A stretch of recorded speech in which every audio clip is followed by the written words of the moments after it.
Hello everyone, आज का ये वीडियो आपके कंप्यूटर एप्लीकेशन के लिए बहुत ज्यादा इंपॉर्टेंट है क्योंकि आज आपके सब्जेक्ट में सबसे ज्यादा जो वेटेज है वो है आपकी यूनिट 2 HTML का। इससे आपके एग्जाम में जो क्वेश्चंस आएंगे 10 से 15 मार्क्स के क्वेश्चन आएंगे, तो इसीलिए बहुत ज्यादा इंपॉर्टेंट ये यूनिट है। ज्यादा टाइम मैं नहीं लूंगा, बस बहुत कम टाइम के अंदर आपको ये यूनिट खत्म करवा दूंगा। इसमें हम लोगों को पहले बताता हूं सबसे इंपॉर्टेंट क्या है। एक तो जैसे कि इंसर्ट इमेज कैसे हम लोग करते हैं, और उसी के साथ में ये जो है जैसे कि सारे के सारे एट्रीब्यूट्स इसमें बहुत ज्यादा इंपॉर्टेंट है। तो ये चीजें आपको बिल्कुल भी मिस नहीं करनी है। हर एक चीज हम लोग पॉइंट वाइज पढ़ना स्टार्ट करते हैं। तो फिर चलिए स्टार्ट करते हैं भैया। सबसे पहले और सबसे इंपॉर्टेंट चीज आपको जो समझने की जरूरत है वो यहां पर ये है कि HTML होता क्या है। जैसा कि हम लोग इंग्लिश हिंदी में बात करते हैं उसी तरीके से HTML भी एक लैंग्वेज है। अब ये लैंग्वेज क्या काम में आती है, जैसा कि आप जानते हो क्या वेबसाइट जो होती है, अब उस वेबसाइट को डिजाइन करने के लिए हमें एक स्पेसिफिक लैंग्वेज चाहिए होता है। जैसे कि आपको मैं एक एग्जांपल के तौर पर कोई भी एक वेबसाइट दिखाता हूं, उसके ऊपर आप डिफरेंट वेब पेजेस देखते हो, तो वो एक स्पेसिफिक लैंग्वेज और एक कोड होता है जिसके अंदर की इमेजेस भी होती हैं, कई बार ऑडियो भी होती है, कई बार वीडियो भी होती है। तो ये जो पूरा प्रोसेस रहता है इसी को ही हम लोग HTML बोलते हैं। और इसकी जो फुल फॉर्म है, इसकी फुल फॉर्म है आपके पास में यहां पर हाइपर टेक्स्ट मार्कअप लैंग्वेज है इसकी फुल फॉर्म। और उसी के साथ में यहां पे आपको एक बात जो ध्यान रखने वाली है वो ये है कि यहां पे हम लोग HTML को बेसिकली आपके एग्जाम में बस एक तो इसकी डेफिनेशन और जो इसकी मतलब कि इसकी फुल फॉर्म है वो इंपॉर्टेंट आती है। फिर उसके बाद में इसका HTML कोड कैसे लिखते हैं ये इसमें इंपॉर्टेंट है। ये दो चीजें इंपॉर्टेंट है। लेकिन अब हम लोग आगे बढ़े उससे पहले मैं आप सभी से चाहता हूं कि हम लोग एक छोटी सी एक्सरसाइज करते हैं। ये आप लोग बहुत ज्यादा सिली मिस्टेक करते होंगे। अब ये क्वेश्चन है आप लोगों के लिए। क्वेश्चन ये है कि जल्दी से अपने फोन की बैटरी परसेंटेज देखो, जैसे कि जो भी आपकी बैटरी परसेंटेज है, और उसमें से -7 करके जल्दी से मुझे कमेंट करके बताओ। आपके पास में केवल और केवल 2 सेकंड का टाइम है। 1 2, अब जल्दी से कमेंट कर दो क्या आपका आंसर है। देखते कितने स्टूडेंट इसको सही मार्कअप करवाते हैं। अब देखिए, तो अब हम लोग हर एक बेसिक एलिमेंट को समझते हैं जो कि हम लोग HTML कोडिंग में काम में लेते हैं। तो देखिए हम लोग इस तरीके से, मैं आपको एक वेब पेज डिजाइन करके दिखाता हूं। इस तरीके से हमारे को वेबसाइट एक दिखती है, ठीक है। अब इसमें डिफरेंट एलिमेंट होते हैं। तो हमारा जो सबसे फर्स्ट कोड इसमें आता है वो ये आता है कि डॉक्यूमेंट टाइप कैसा है, वो है HTML। तो फर्स्ट लाइन हमारी ये रहती है। फिर इसके बाद में सेकेंड लाइन रहती है HTML। ये जो HTML है ये है हमारा यहां का एक रूट एलिमेंट है जो कि हर एक आपको HTML कोड में स्टार्टिंग में स्टार्ट करना होगा, जब भी आपका HTML कोड सही माना जाएगा। और लास्ट में ले जाकर के आपको उस एलिमेंट को क्लोज करना रहेगा, जो कि हर एक एलिमेंट के साथ में हमें कोडिंग में बात ध्यान रखनी है। फिर इसके बाद में हमने स्टार्ट किया, और जैसे कि फर्स्ट हमने स्टार्ट किया है, तो जो नेक्स्ट एलिमेंट हम लोग स्टार्ट करेंगे इसे थोड़ा सा आगे शिफ्ट करके स्टार्ट करेंगे, ताकि जब हम लोग उस एलिमेंट को क्लोज करें तो हमें पता लग जाएगी कितने एलिमेंट्स उसमें ओपन है। जैसे कि मैंने हेड को ओपन किया, फिर इसके बाद में नेक्स्ट में जब टाइटल को ओपन कर रहा हूं तो इस तरीके से मुझे ध्यान रखना है। फिर लास्ट में जब मैं हेड क्लोज करूंगा तो मुझे पता लग जाएगा कि मैंने उस एलिमेंट को क्लोज कर दिया, इसीलिए इसको इस तरीके से टेढ़ा लिखा जाता है। अब देखिए, अब ये जो है ये है हमारी कोई भी एक वेबसाइट है। अब इस वेबसाइट के ऊपर मैं क्या लिख रहा हूं, हेडिंग मतलब ये होता है जो कि हमें ऊपर यहां पर ब्राउजर में दिखेगा कि कैसा क्या उस पेज का टाइटल है, क्या है वो होता है यहां पर हेडिंग। तो अब हेडिंग के अंदर क्या होते हैं, हमारे टाइटल रहता है पेज का। तो अब हम लोग उसमें लिख देते हैं जो कि हमें टाइटल रखना है। जैसे कि इसमें हमने टाइटल रखा हुआ है, और हेडिंग के बाद में जो हमारा सबसे फर्स्ट एलिमेंट खुलता है वो खुलता है टाइटल, जो कि है माय फर्स्ट वेब पेज। तो ये जो माय फर्स्ट वेब पेज और ये जो टाइटल है ये हमें कहां पर दिखेगा, वो जो लिंक होता है ना, जैसे कि ब्राउजर टाइटल होता है टैब के अंदर, वहां पर ये हमें दिखेगा। जैसे कि हमने यहां पर इसको लिख दिया, ये लिख देते हैं माय फर्स्ट वेब पेज, ठीक है। इस तरीके से हमने इसे लिख दिया। एक बार आप थोड़ा सा समझ लेना, माय फर्स्ट वेब पेज इसमें लिखा हुआ दिख जाएगा। फिर उसके बाद में हमने इसमें को और कुछ भी नीचे, तो हमने इस हेड एलिमेंट को यहां पे हमने क्लोज कर दिया, ठीक है। आपको अच्छे से क्लियर हो तो मैं बाकी की चीजें क्लियर कर देता हूं। फिर इसके बाद में हमारी बॉडी है। अब बॉडी के अंदर बहुत सारी चीजें अलग अलग आती हैं। जैसे कि हम लोग कोई चीज की हेडिंग लिखते हैं तो सबसे फर्स्ट क्या आती है, यहां पर हम लोग हेडिंग लिखते हैं। तो हमने बॉडी एलिमेंट को ओपन किया, फिर इसके बाद में H1 जो कि हमारी हेडिंग रहेगी वो रहेगी हेलो वर्ल्ड। तो ये कैसे अपीयर होगा, वो यहां पर दिखेगा हमें हेलो, और फिर उसके बाद में यहां पर ये दिख जाएगा हेलो वर्ल्ड, और फिर ये इस तरीके से क्लोज हो जाएगा। फिर उसके बाद में नेक्स्ट रहेगा, हमारे को पैराग्राफ चाहिए या फिर हमें कोई भी एक लाइन लिखनी है, तो ये P जो एलिमेंट होता है, ये P एलिमेंट होता है हमारा पैराग्राफ के लिए। तो हमने पैराग्राफ लिख दिया कि this is my first web page using HTML, तो इस तरीके से वो लिखा हुआ आ जाएगा, ये एक पैराग्राफ आ जाएगा, ठीक है। फिर उसके बाद में हमें पैराग्राफ को क्लोज कर देना और इसमें कुछ भी ऐड नहीं करना। फिर हमने पैराग्राफ को क्लोज कर दिया, तो अब हमें क्या और चीज चाहिए, हमने हेडिंग को ओपन किया था, हेडिंग को क्लोज कर दिया। फिर उसके बाद में बॉडी में और कुछ भी नहीं है, तो हमने फिर इसके बाद में जाकर के क्या क्लोज किया, बॉडी को यहां पर क्लोज कर दिया, फिर लास्ट में हमने HTML इसे क्लोज कर दिया।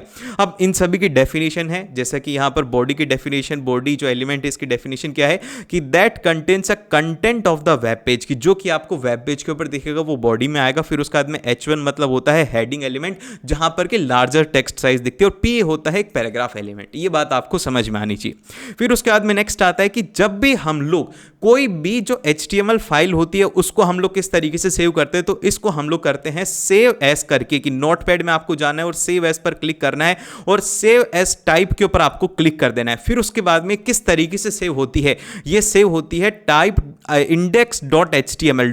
.html इसका एक्सटेंशन रहता है, और उसके आगे यहां पर जैसे कि इंडेक्स है, या फिर आप अपना नाम लिख करके जैसे कि ayush.html मैंने कोई भी फाइल बनाई है, तो वो इस तरीके से सेव हो जाएगी जो भी मैं चाह रहा हूं।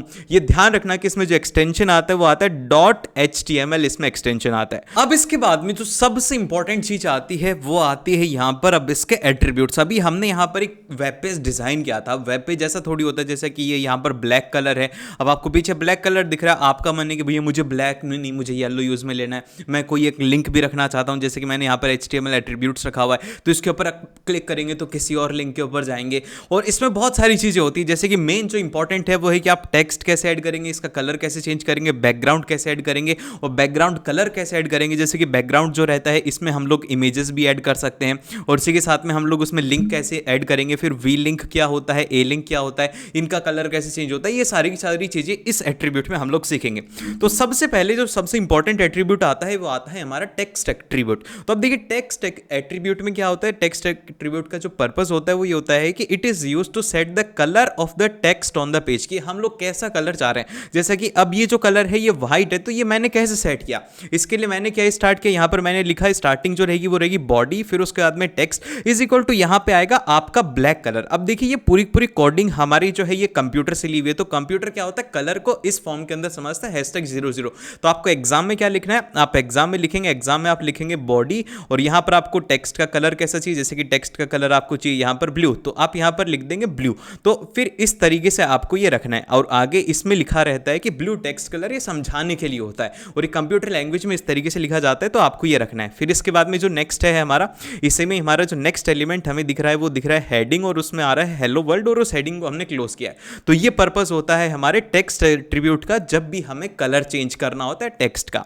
फिर इसके बाद में जो नेक्स्ट एट्रीब्यूट आता है वो आता है हमारा बैकग्राउंड एट्रीब्यूट। अब इसका क्या काम होता है, इसका जो मेन पर्पस होता है वो ये होता है कि this attribute was used to set the background image for the entire page, कि अगर मैं चाहता हूं कि यहां पर मेरी कोई एक इमेज आ जाए तो उसके लिए आप कौन सा एट्रीब्यूट यूज में लेंगे। तो इसके लिए जो हमारे पास में एट्रीब्यूट रहेगा और जो हमारी कोडिंग रहेगी वो इस तरीके से रहेगी कि हमने लिखा कि बॉडी बैकग्राउंड। अब बैकग्राउंड में हमें क्या चाहिए, कोई भी एक इमेज चाहिए, तो हम लोग उस इमेज का यहां पर एड्रेस डालेंगे, जैसा कि हमने यहां पर सिंपल सा रखा है बैकग्राउंड इमेज .jpg। तो इस तरीके से आपको रखना है। फिर उसके बाद में हमने हेडिंग लिख दी वेलकम, तो क्या होगा कि इस तरीके से वेब पेज के ऊपर पहले ये जो बैकग्राउंड की इमेज है वो दिखेगी, फिर उसके बाद में इसमें हेडिंग में यहां पर हमें हेलो वेलकम दिख जाएगा, जो भी हम लोग चाह रहे हैं।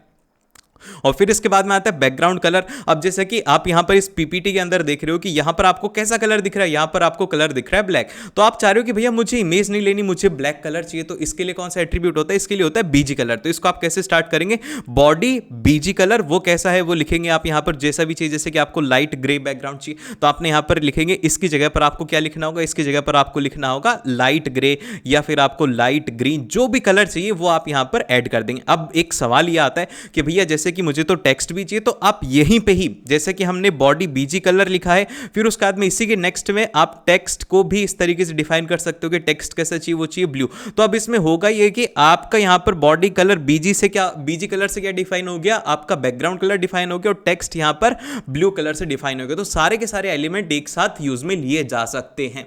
और फिर इसके बाद में जो नेक्स्ट आता है वो आता है लिंक एट्रीब्यूट। अब बहुत बार ऐसा होता है कि हम जैसे कि ये देखिए कि ये अगर हमारा एक टैग होता है, ये एक लिंक होता। तो अब ये क्या होगा, एक लिंक, जैसे कि फॉर एग्जांपल के लिए कई बार आपने देखा होगा कि अमेजोन के ऊपर जब आप जाते हो तो वहां पर जब कभी भी जैसे कि फोन का ऐड आता है या फिर फोन के ऊपर आप क्लिक करते हो तो आप वहां से उस फोन की वेबसाइट पर रीडायरेक्ट हो जाते हो। तो वो लिंक कैसे ऐड किए जाते हैं उसके लिए यूज में लिया जाता है लिंक एट्रीब्यूट को। तो अब हम लोग इसे कैसे ऐड करेंगे, तो इसको ऐड करने के लिए हम लोग लिखते हैं बॉडी और लिंक। फिर यहां पर क्या रहता है कि ब्लू कलर रहता है, आपको यहां पर लिंक बताया गया है, लेकिन हमें यह बात ध्यान नहीं रखनी, ये बात आप भूल जाइए, ये आपके एग्जाम में नहीं पूछी जाएगी। पूछी जाएगी कि आप कौन सा यहां पर एलिमेंट यूज में लेंगे। तो इसके लिए हम लोग जो यूज में लेते हैं लिंक के लिए वो रहता है ए, इसके बीच में आपको स्पेस देना है, फिर उसके बाद में HREF, ये हमारी उस वेबसाइट का रेफरेंस रहता है। इसकी फुल फॉर्म होती है हाइपर लिंक रेफरेंस। और फिर यहां पे हमारी वेबसाइट आ जाती है, जिस भी वेबसाइट के ऊपर हम लोग डायरेक्ट करना चाहते हैं, फिर उसके बाद में ये विजिट लिंक आ जाता है। अब ये दिखता कैसे, जैसे कि ये हमारा एक वेबसाइट है और इसके ऊपर हमारा बस ये विजिट दिखेगा और ये इस तरीके से दिखेगा कि जैसे ही कोई भी अगर यूजर इसके ऊपर क्लिक करेगा ये इस तरीके से दिखेगा और यूजर इस पर क्लिक करेगा तो वो दूसरी वेबसाइट पर रीडायरेक्ट हो जाएगा। तो ये होता है हमारे लिंक एट्रीब्यूट का काम। और फिर इसको आपको क्लोज कर देना है, जैसे कि जो भी आपने दिखाना है, जैसे कि आपको विजिट दिखाना है, आपने फिर उसके बाद में इस एट्रीब्यूट को क्लोज कर देना है। इसको हम लोगों को ध्यान रखना है कि AHREF से हम लोग इसे स्टार्ट करते हैं। और फिर इसके बाद में जो नेक्स्ट आता है वो आता है वी लिंक। तो देखिए ये वी लिंक और ए लिंक सभी एक जैसे होते हैं। वी लिंक का मैं आपको एक बार पर्पस बता देता हूं कि वी लिंक का पर्पस ये होता है कि जिस भी लिंक के ऊपर आप विजिट कर चुके हैं, जैसे कि कई बार क्या होता है कि हमें आपने वेबसाइट पर ऑब्जर्व किया होगा कि जब हम किसी लिंक पर विजिट नहीं करते तो वो ब्लू दिखता है, और जब हम लोग एक बार उस लिंक के ऊपर विजिट कर लेते हैं तो वो कलर कैसा दिखता है, वो दिखता है पर्पल।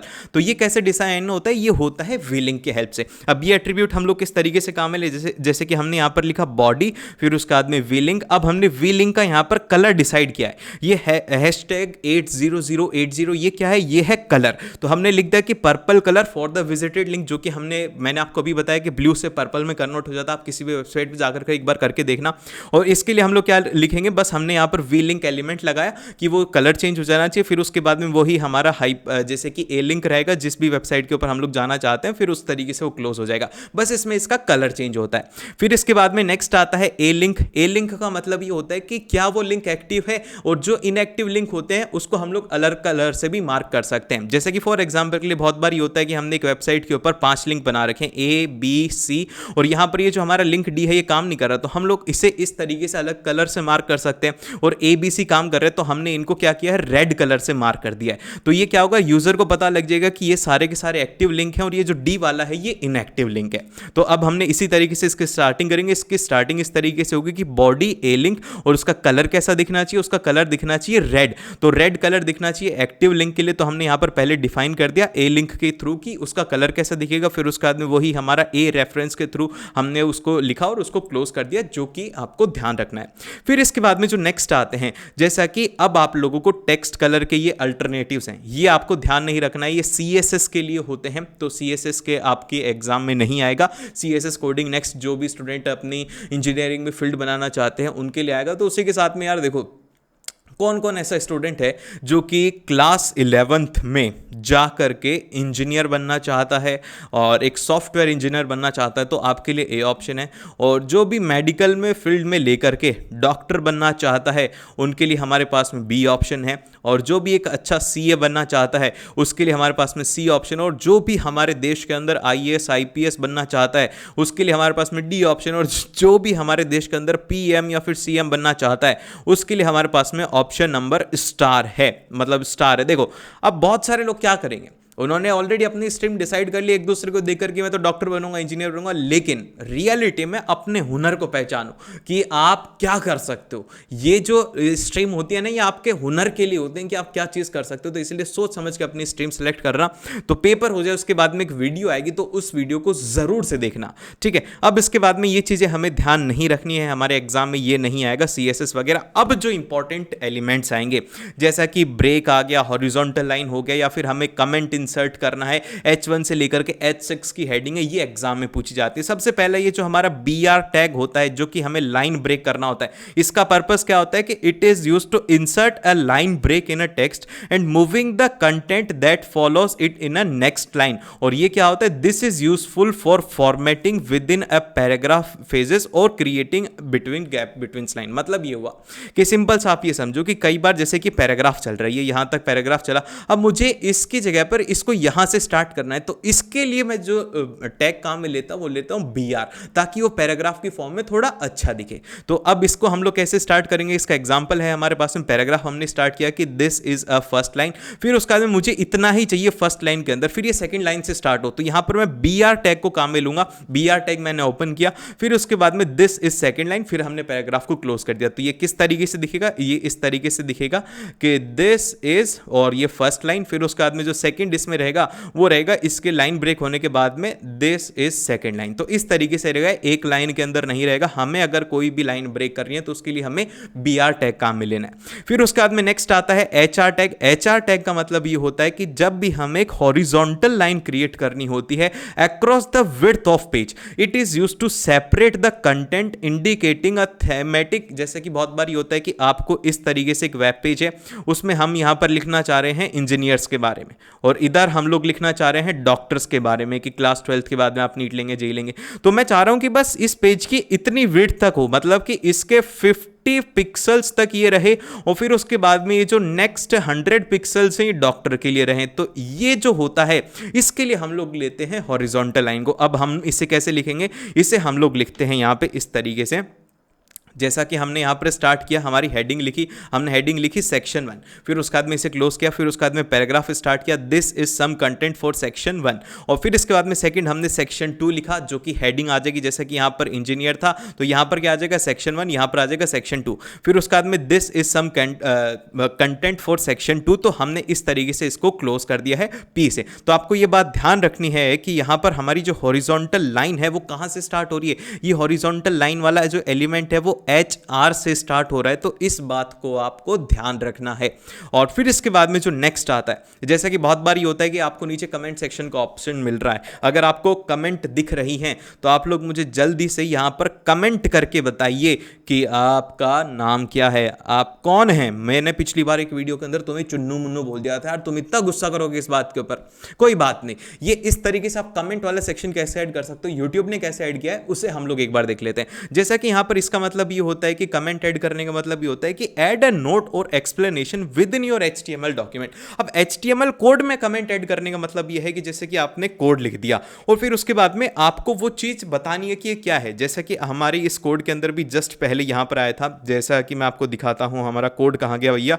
हमारा कोड था ये, जैसे कि इसके अंदर बॉडी वी लिंक, फिर उसके बाद में ये हमने लिखा था। तो ये मैंने आपको बताया था कि आपको एग्जाम में नहीं लिखने का आना, क्योंकि ये क्या है, ये कमेंट है, ये आपको समझाने के लिए था। कंप्यूटर तो समझ गया हैशटैग 80080 से, उसको तो पता लग गया कि पर्पल कलर है, लेकिन आपको कैसे पता लगेगा, ये कमेंट्स है। तो कमेंट हम लोग किस तरीके से ऐड करते हैं, कमेंट ऐड करने का जो तरीका रहता है वो रहता है हमारे पास में है, सिंटेक्स इसका रहता है कि हम इसको स्टार्ट करते हैं, फिर उसके बाद में एक्सक्लेमेशन मार्क, और फिर इस तरीके से हम लोग लिखते हैं और दिस इज अ कमेंट। इसका कोई भी कोड के अंदर रोल नहीं होता। फिर उसके बाद में जो नेक्स्ट आता है वो आता है हमारे पास में H1 से लेकर के H6 तक, ये हेडिंग के काम में आता है। जैसे कि सबसे पहले it define the heading at a different level.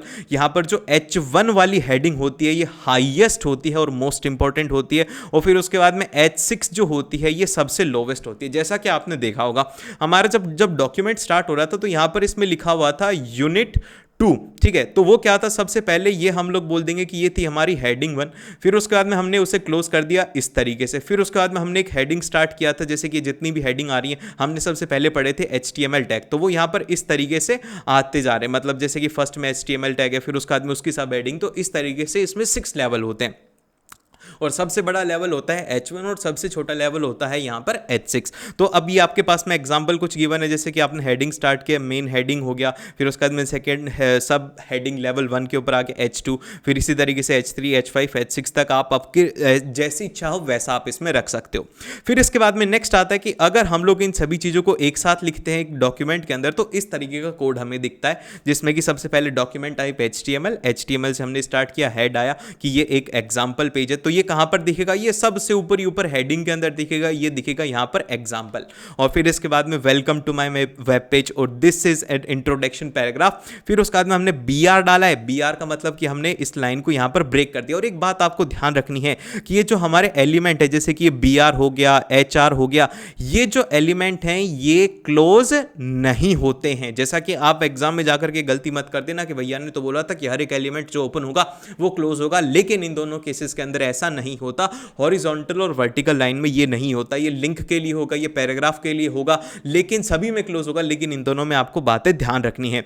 फिर इसके बाद में जो नेक्स्ट आते हैं, जैसा कि अब हमारी ये जो लिंक है, अब इसमें कुछ चीज़ें आपको बोल्ड दिख रही हैं, कुछ वो दिख रही हैं, तो वो हम लोग कैसे डिज़ाइन करेंगे। जैसे कि पैराग्राफ के लिए हो गया, बोल्ड के लिए हो गया, इटैलिक हो गया, अंडरलाइन हो गया, अनऑर्डर्ड लिस्ट हो गया, ऑर्डर्ड लिस्ट हो गया, लिस्ट आइटम हो गया, ये हम लोग कैसे करेंगे। तो इसको करने के लिए हमारे पास में जो सबसे पहला टैग आता है वो आता है पी टैग। पी टैग आप ऑलरेडी जानते हो कि पैराग्राफ के लिए होता है, तो इसे हम लोग नहीं पढ़ेंगे। फिर इसके बाद में बी टैग होता है बोल्ड करने के लिए, जैसा कि आपको एक स्पेसिफिक वर्ड बोल्ड चाहिए, जैसे कि हमारा पूरा पैराग्राफ हमने स्टार्ट किया दिस इज, और फिर हमें चाहिए कि जो बोल्ड है ये वाला बोल्ड दिखे। तो ये किस तरीके से दिखेगा, यहां पर ये दिस और इस दिख जाएगा। फिर उसके बाद में जो बोल्ड है ये थोड़ा इस तरीके से हाईलाइट हो जाएगा। जितना भी आपको हाईलाइट करना हो, अगर आपको पूरा ही पैराग्राफ हाईलाइट करना है तो आप स्टार्ट करेंगे इसको बी एलिमेंट से, और इसको बी एलिमेंट से ही आप लोग क्लोज कर देंगे। बस ये बात ध्यान रखना है कि कौन सा एलिमेंट किसका होता है, और इसका एक अल्टरनेटिव भी होता है जो कि आपसे एग्जाम में पूछा जा सकता है कि स्ट्रॉन्ग क्या होता है।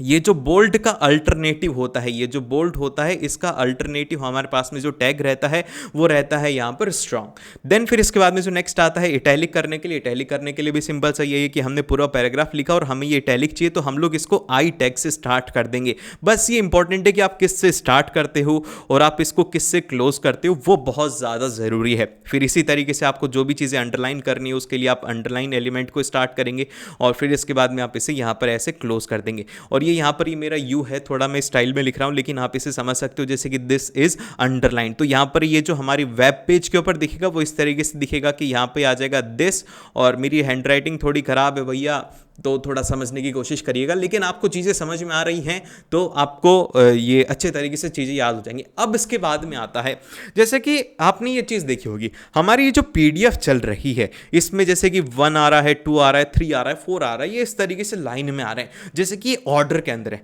लेकिन कुछ कुछ जगह के ऊपर ये बुलेट पॉइंट्स होते हैं। तो जहां पर भी बुलेट पॉइंट्स होते हैं उसको हम लोग बोलते हैं अनऑर्डर्ड लिस्ट। तो अब हम लोग इसे कैसे क्रिएट कर सकते हैं, इसको क्रिएट करने का सिंपल सा तरीका है। इसके लिए जो हमारे पास में टैग रहता है वो रहता है यहां पर यूएल टैग रहता है। क्या टैग रहता है, यूएल टैग रहता है। जब भी हमें अनऑर्डर्ड लिस्ट क्रिएट करनी होती है, ये कैसे क्रिएट होती है, बुलेट पॉइंट्स के साथ में क्रिएट होती है। बात ध्यान रखना, कैसे क्रिएट होती है, ये बुलेट पॉइंट्स के साथ में क्रिएट होती है अनऑर्डर्ड लिस्ट। और इसका रिजल्ट किस तरीके से आता है, इसका रिजल्ट आता है हमारे पास में displayed as a bullet list 1 2 3, इस तरीके से आपके पास में बुलेट्स दिखती हैं। और फिर इसके बाद में जो नेक्स्ट आता है वो आता है हमारा ओएल।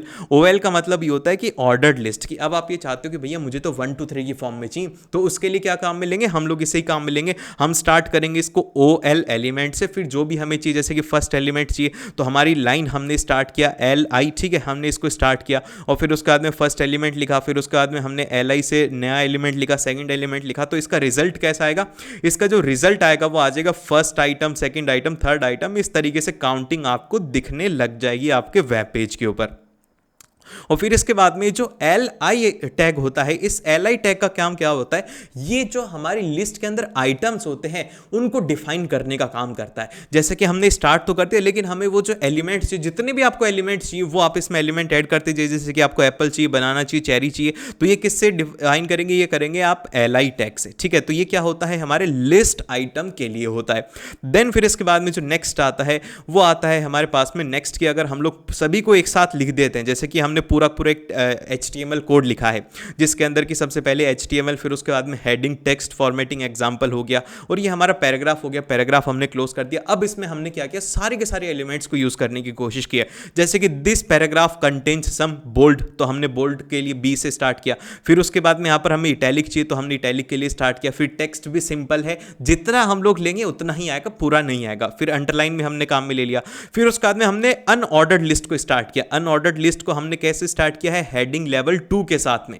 फिर इसके बाद में नेक्स्ट हमारी जो स्टार्ट होती है अनऑर्डर्ड लिस्ट स्टार्ट होती है, और हमारे जो इसमें लिस्ट आइटम है, जैसे कि एल आई जो लिस्ट आइटम है वो आ जाएगा first item, second item, third item. इस तरीके से आपको ये चीज ध्यान रखनी है। फिर इसके बाद में आपने इसको क्लोज कर दिया, अनऑर्डर्ड लिस्ट को क्लोज किया है। फिर इसके बाद में आपने क्लोज किया है ऑर्डर्ड लिस्ट को, जो कि हेडिंग लेवल 2 के ऊपर आप चाहते हैं। फिर इसके बाद में ये आ रहे हैं first element, second element, third element, इस तरीके से आपको दिखाना, और लास्ट में आपको क्लोज करते हुए जाना है। हर एक एलिमेंट को एक बार क्रॉस चेक कर लेना कि क्या सारे के सारे टैग आपने क्लोज किए हैं। अब ये जो है ये आपको इस तरीके से दिख जाएगा वेब पेज के ऊपर। ये वेब पेज के ऊपर अभी इसमें हमने रिजल्ट शायद नहीं डाला है भैया, रिजल्ट क्यों नहीं डाले हो? चलो ठीक है, हमारा जो पीडीएफ बनाने वाला है वो रिजल्ट नहीं डाला है, तो आप इस बात को समझ गए होंगे कि कैसे आपको ध्यान रखना है। और फिर इसके बाद में जो नेक्स्ट आती है वो आती है डिस्क्रिप्शन लिस्ट, और फिर इसके साथ में जो नेक्स्ट एक चीज़ आती है डिस्क्रिप्शन टर्म हो गया या फिर डिस्क्रिप्शन डिटेल हो गया। ये हमारे एग्जाम में नहीं पूछी जाती, ये हमें स्टडी नहीं करनी है। फिर इसके बाद में जो नेक्स्ट आता है जैसा कि हमारी जो ऑर्डर्ड लिस्ट है। अब आप चाह रही हो कि भैया ये जो ऑर्डर्ड लिस्ट है, मेरा जो लकी नंबर है ना वो तो 6 है, मैं तो 6 से स्टार्ट करना चाहता हूँ और एंड करना चाहता हूँ 9 के ऊपर। मेरा तो फेवरेट नंबर यही है, 6 से 9 के बीच में 69 मुझे रखना है। तो कैसे करूँगा? तो इसके लिए आप क्या करोगे, सिंपल सा आपका काम क्या था, मैंने क्या बताया था, ऑर्डर्ड लिस्ट स्टार्ट करनी है तो आप लिखेंगे कि भैया OL और फिर उसके बाद आप लिखेंगे स्टार्ट। अब स्टार्ट आपको कहाँ से करना, आपने बोला कि भैया मुझे तो 6 नंबर पसंद है, मैंने 6 नंबर से इसको स्टार्ट कर दिया। और फिर इसके बाद में आपने लिस्ट आइटम लिखा LI से, यहाँ पर आपने लिख दिया कि भैया मुझे तो 6 चाहिए, फिर उसके बाद में आपने क्लोज कर दिया और लास्ट में आपको नंबर यहाँ पर चाहिए, वो चाहिए 9। तो ये इस तरीके से आपने 9 आपने लिख दिया है, ठीक है। ये इस तरीके से आपने टैग लिखा और लास्ट के अंदर आपने ले जा करके OL को क्लोज कर दिया। तो अब ये टैग आपको कैसा दिखेगा आउटपुट में? ये टैग आपको इस तरीके से दिखेगा कि आपकी जो स्टार्टिंग रहेगी, जैसे कि आपने स्टार्ट किया था 6 से, तो आपको यहाँ पर दिखेगा 6 के ऊपर दिखेगा 6 और 9, इसमें क्या आएगा, 9 नहीं आएगा मेरे बबुआ, यहाँ पर आएगा 7 और यहाँ पर क्या दिखेगा 9। ये बात ध्यान रही, स्टार्टिंग हमने कहाँ से किया था, स्टार्टिंग हमने किया था नंबर 6 से। तो यहाँ पर सबसे पहले जो आया वो आया हमारे पास में नंबर 6, फिर इसके बाद में नेक्स्ट ऑर्डर लिस्ट के अंदर क्या आएगा 7 आएगा, तो उसके अंदर हमारी एंट्री क्या है, एंट्री है यहाँ पर 9। तो इस तरीके से आपको उसे लिखना है। और फिर इसके बाद में जो नेक्स्ट आते हैं वो आते हैं हमारे टाइप एट्रीब्यूट। इसका मतलब ये होता है कि जब भी हमें नंबरिंग टाइप ऑर्डर लिस्ट चाहिए होती है, जैसा कि अब आप चाह रहे हो कि भैया मुझे तो ABCD में करना है, मैं तो मैथ्स जानता ही नहीं, या फिर कुछ लोगों को, जैसे कि मैं क्या बोल रहा था, छोड़ो यार, ठीक है, वो थोड़ी ज़्यादा वो हो जाती, लेकिन वो भाई क्या हो रहा है ये, ठीक है। अब हमारा जो नेक्स्ट टॉपिक आता है, तो अब इसके बाद में जो नेक्स्ट आता है वो आता है टाइप एट्रीब्यूट। अब कुछ ऐसे स्टूडेंट होते हैं, जैसे कि एक तरफ जो बैठा है वो बैठा है हमारा राजू और एक तरफ जो है वो है सनी, ठीक है। अब ये जो राजू और सनी है ना, ये दोनों के दोनों खतरनाक आदमी। राजू बोलता है कि भैया मुझे तो 1 2 3 ऑर्डर लिस्ट चाहिए, वहीं पे सनी बोलता है भैया मुझे तो ABCD वाली चाहिए, मुझे तो ABCD अच्छी लगती है। तो इसके लिए मैं क्या करूँगा, तो इसके लिए आपके पास में अलग अलग होता है। जैसे कि हमारे पास में जो नंबरिंग रहता है वो डिफॉल्ट रहता है, इसके लिए आपको कुछ भी नहीं करना, आपको बस सिंपल सा अगर आप OL स्टार्ट कर देंगे तो वो ऑटोमेटिक नंबरिंग स्टार्ट हो जाएगी फर्स्ट पॉइंट से। और अगर आपको किसी स्पेसिफिक से स्टार्ट करना है, जो कि हम लोग पीछे देख के आए थे, तो स्टार्ट आप लिख करके उसमें इस तरीके से आप लिख देंगे कि आपको 7 से चाहिए, 8 से चाहिए, 9 से चाहिए, वो आप वहां से स्टार्ट कर देंगे। फिर इसके बाद में जैसे कि अगर आपको अपर केस के अंदर चाहिए तो आप यहां पर A लिखेंगे, और अगर आपको लोअर केस के अंदर चाहिए तो आप स्मॉल a लिखेंगे। क्या लिखेंगे, अगर आपको अपर केस के अंदर चाहिए बड़ा A, स्मॉल केस के अंदर चाहिए छोटा a, और फिर उसके बाद में अगर आपको रोमन नंबर में चाहिए तो उसके लिए आप I से लिखेंगे, और फिर उसके बाद में अगर आपको छोटे रोमन में चाहिए तो उसके लिए आप छोटा ही काम में लेंगे। ठीक है, समझ गए मेरी बात, इसमें ज़्यादा कुछ भी नहीं है। और फिर इसके बाद में जैसे कि एक एग्जांपल भी यहाँ पर गिवन है कि जो ऑर्डर्ड लिस्ट है वो कैसे स्टार्ट होनी चाहिए, हमें चाहिए अपर केस के अंदर, तो हमने A लिख दिया। तो यहाँ पर ये आपको दिख रहा होगा कि ऑर्डर लिस्ट में A लिख दिया, तो ये आइटम किस तरीके से आएंगे, ये आ जाएगा A में आ जाएगा आइटम 1, फिर B पॉइंट में आ जाएगा आइटम 2। और फिर इसके बाद में जो नेक्स्ट आता है, जैसा कि अब जो हमारी अनऑर्डर्ड लिस्ट रहती है इसमें भी डिफरेंट टाइप होते हैं। जैसा कि आपको डिस्क टाइप चाहिए, बाय डिफॉल्ट होता है। अगर आपको सर्कल चाहिए तो सर्कल के लिए आपको लिखना होगा होलो सर्कल, जैसा कि आपको इस टेक्स्ट में दिख रहा होगा कि UL टाइप अनऑर्डर्ड लिस्ट का टाइप कैसा है, वो है स्क्वायर। तो ये इस तरीके से दिखेंगे, जैसा कि ये यहाँ पर हमारे कंप्यूटर ने सही नहीं कर पाया, हमारा कंप्यूटर थोड़ा स्लो है भैया, बस ज़्यादा महंगा नहीं है, बस मैकबुक प्रो है, ज़्यादा कुछ ये काम कर नहीं पाता, बहुत ज़्यादा स्लो प्रोसेसर है इसका, इसीलिए ऐसी गलतियां करता रहता है, ये समझ ही नहीं पाता इतनी बेसिक चीजें, इसको एडवांस चीजें चाहिए होते ना, इसलिए मैकबुक प्रो है भैया। तो समझ गए मेरी बात। तो यहां पर हम इसे ऐसे स्क्वायर के अंदर दिखाएंगे। आप समझ गए ना कि इसमें 3 चीजें होती है, होलो सर्कल, सॉलिड स्क्वायर और फिल्ड सर्कल, और ये बाय डिफॉल्ट होता है, डिस्क की फॉर्म में आपको ये लिखने की जरूरत नहीं है। और फिर इसके बाद में जो नेक्स्ट आती हैं ये सारी की सारी चीजें, एक बार आप इस कोड को देख लेना, इसका स्क्रीनशॉट ले लेना, ताकि आपको एक बार अंदाजा लग जाए कि आपको कैसे इसको लिखना है। देन फिर इसके बाद में जो नेक्स्ट आते हैं हमारे पास में, जैसा कि फॉन्ट टैग आ गया कि फेस साइज कलर कैसा चाहिए, कि आपका फॉन्ट फेस स्पेस कैसा होना चाहिए, तो उसके लिए हम लोग कौन से टैग को काम में लेते हैं। तो भैया देखिए, सबसे पहले हमारे पास में फॉन्ट टैग में जो आते हैं वो आता है फेस एट्रीब्यूट, कि आपको एक कौन सा स्पेसिफिक फॉन्ट फैमिली चाहिए। जैसा कि आपको एरियल चाहिए, या फिर आपको कोई और देवनागरी स्क्रिप्ट चाहिए, या फिर आपको जैसे कि कैनवस हो गया, इस तरीके की अगर स्क्रिप्ट चाहिए तो उसके लिए हम लोग क्या काम में लेते हैं, फॉन्ट फैमिली का काम में लेते हैं। और इसका एग्जांपल कैसे स्टार्ट होता है आपको ध्यान रखना है कि ये आएगा फॉन्ट फेस, और कैसा आपको चाहिए, एरियल चाहिए या फिर सेंस-सेरिफ चाहिए, जैसा भी आपको चाहिए वो आप इसमें डिफाइन करेंगे। एरियल आपने डिफाइन किया और फिर उसके बाद में this is an Arial text font, और फिर इसके बाद में हम लोग फॉन्ट एलिमेंट को यहाँ पे क्लोज कर देंगे। और फिर इसी तरीके से जैसे साइज भी आपको डिफरेंट चाहिए तो आप लिखेंगे कि फॉन्ट साइज कितना होना चाहिए, वो होना चाहिए 4 पिक्सल्स। यहाँ पर 4 का मतलब होता है 4 पिक्सल्स, और फिर इसके बाद में दिक्स टेक्स्ट साइज इज 4, तो ये 4 की साइज में ही आपको दिखेगा। देन फिर इसके बाद में नेक्स्ट आता है कि आपको एक कलर चाहिए अलग, तो हमने सबसे फर्स्ट में इसको डिफाइन कर दिया था, जैसे कि हमने आप लिख दिया कि फॉन्ट कलर कैसा चाहिए, दिस टेक्स्ट इज रेड। तो यहाँ पर हम लोग क्या लिखेंगे, एक बात ध्यान रखनी है आपको कि यहाँ पर ये आएगा फॉन्ट, फिर उसके बाद में आएगा कलर। कलर कैसा चाहिए आपको, कलर आपको चाहिए रेड, तो आप एग्जाम के अंदर ये नंबर मत लिख के आना, आपको लिख के आना होगा रेड, ये बात ध्यान रहे। और फिर इसके बाद में जो नेक्स्ट आता है मॉडर्न CSS अल्टरनेटिव, ये आपके एग्जाम में नहीं पूछे जाएंगे, तो ये आपको पढ़ना नहीं है। और फिर इसके बाद में जो हमारे पास में नेक्स्ट आता है कि हम इमेजेस किस तरीके से इंसर्ट कर पाएंगे इसमें, तो ये आपके लिए बहुत ज्यादा जरूरी है, एग्जाम में बहुत बार पूछा गया आपके MCQs के अंदर। तो देखिए, अब इमेजेस इंसर्ट करने के लिए हमारा जो टैग रहता है वो रहता है IMG टैग रहता है। अब इसका काम क्या होता है, इसके लिए डिफरेंट रहते हैं, जैसे कि इमेज के अंदर उसका सोर्स क्या है, उसकी विड्थ क्या है, उसकी हाइट क्या है, और उसके साथ में उसका अल्टरनेटिव टेक्स्ट जो कि वहां पर दिखेगा। अब ये जो ALT होता है, it provide the alternative text for the image if can not be displayed, and this is important accessibility and CEO के पर्पज से बहुत ज्यादा, अरे CEO बोल रहा हूं, SEO के पर्पज से बहुत ज्यादा इंपॉर्टेंट होता है। जैसा कि फॉर एग्जाम्पल के लिए SRC का मतलब होता है कि इमेजेस कहां पर लोकेटेड है, तो हम जो इसका एग्जांपल स्टार्ट होगा इमेज SRC, और फिर उसके बाद में उसका पूरा एग्जांपल आ जाएगा .jpg करके हमने उस इमेज को लिख दिया। फिर इसके बाद में उसकी विड्थ कितनी है, विड्थ हमने लिख दिया यहां पर 300 पिक्सल्स है। फिर उसके बाद में उसकी हाइट लिख करके हमने हाइट लिख दी 200 पिक्सल है। फिर उसके बाद में अल्टरनेटिव कैसा रहेगा, अल्टरनेटिव जो इसका रहेगा वो रहेगा यहां पर डिस्क्रिप्शन ऑफ द इमेज की, वो उस तरीके से अगर इमेज शो नहीं होती तो क्या दिखेगा उस केस के अंदर, ठीक है। ये बात आपको इसमें ध्यान रखनी है कि ये डिस्क्रिप्शन प्रोवाइड करवाता है जो कि इमेज नहीं देख पाते। और फिर इसके बाद में नेक्स्ट आता है सुपर स्क्रिप्ट और सब स्क्रिप्ट, ये लास्ट टैग है। ये देखने के बाद में हमारा ये पूरा चैप्टर खत्म हो जाएगा भैया, ठीक है। ये बात मैं आपको बता देता हूं। अब एक आपके इस साल के सैंपल पेपर में 3 नंबर में क्वेश्चन था, जैसा कि उसमें आपको 3 ऑप्शन गिवन थे। अगर आपने इस साल का पेपर नहीं देखा है तो महाराज पेपर जाकर के देख लीजिएगा, पेपर आएगा आपके जरूरी है। जैसा कि एक चीज है, ये मैंने लिख दिया NH3, या फिर जैसे कि हमारी एक क्यूब आ गई x3, तो हम इसे कैसे लिखेंगे, ये जो ऊपर वाला एलिमेंट होता है इसको हम लोग बोलते हैं सुपर स्क्रिप्ट। तो अब यहां पर जो भी हमारा टेक्स्ट रहेगा उसे हमें लिखना होगा, तो हम इसकी स्टार्टिंग इस तरीके से करेंगे, हम इसकी स्टार्टिंग करेंगे SUP, और लेकिन अब टेक्स्ट पहले आएगा इसमें, तो यहां पर टेक्स्ट आएगा, फिर सुपर स्क्रिप्ट में हमें क्या चाहिए, 3 चाहिए, तो हम इसको इस तरीके से लिख देते हैं। तो अब जैसा कि मैंने यहां पर इसको आपको लिख करके दिखाई इस एलिमेंट के अंदर कि हमारा पैराग्राफ यहां पर स्टार्ट हो रहा है E = MC, ठीक है। आपने फेमस इक्वेशन सुनी होगी क्लास 12th में जाकर के, समझो कि E = MC² का मतलब